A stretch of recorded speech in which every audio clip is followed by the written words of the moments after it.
হাদিসটি ইমাম বুখারী রাহিমাহুল্লাহ তাআলা আল আদাবুল মুফরাদের মধ্যে বর্ণনা করেছেন। 328 নম্বর হাদিস। শেখ নাসরুদ্দিন আলবানী রাহিমাহুল্লাহ তাআলা এটাকে সহিহ বলেছেন। আতাদরুনা মাল আদাহ, তোমরা কি জানো আদাহ কাকে বলে? ক্বালু আল্লাহু ওয়া রাসূলুহু আ'লাম, সাহাবায়ে কেরাম বললেন আল্লাহ এবং তার রাসূলই ভালো জানেন।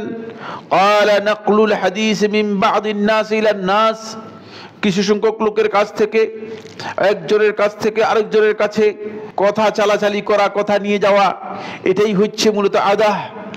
আর এই কাজটিকে শুধুমাত্র স্বাভাবিকভাবে হারাম বলা হয়নি, এই কাজটি অত্যন্ত গর্হিত নিষিদ্ধ কাজ। বরং এই কাজের ব্যাপারে ইমাম মুহাম্মদ ইবনে আব্দুল ওয়াহ্হাব রাহিমাহুল্লাহ তাআলা কিতাবুত তাওহীদের মধ্যে একটি অধ্যায় কি করেছেন, রচনা করেছেন।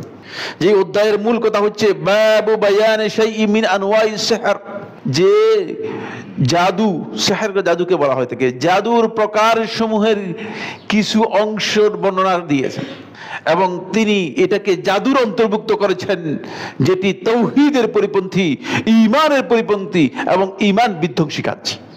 তারপরে তিনি এই বাবের মধ্যে এই হাদিসটি উল্লেখ করেছেন, যে হাদিসটি আমি বললাম, এবং এই হাদিস উল্লেখ করে তিনি বলেন সলফে সালিহিনগণ আদাহের ব্যাখ্যা করেছেন হুয়া সাহর, সেটি হচ্ছে এমন জাদু, কথার মাধ্যমে মানুষ একজনকে আরেকজনকে জাদু করে পরস্পরের মধ্যে যেই বিচ্ছিন্নতা, পরস্পরের মধ্যে যে বিদ্বেষ এবং পরস্পরের মধ্যে যে একটা মানে ক্ষতি সৃষ্টি করে থাকে, এটাকে বলা হচ্ছে আদাহ।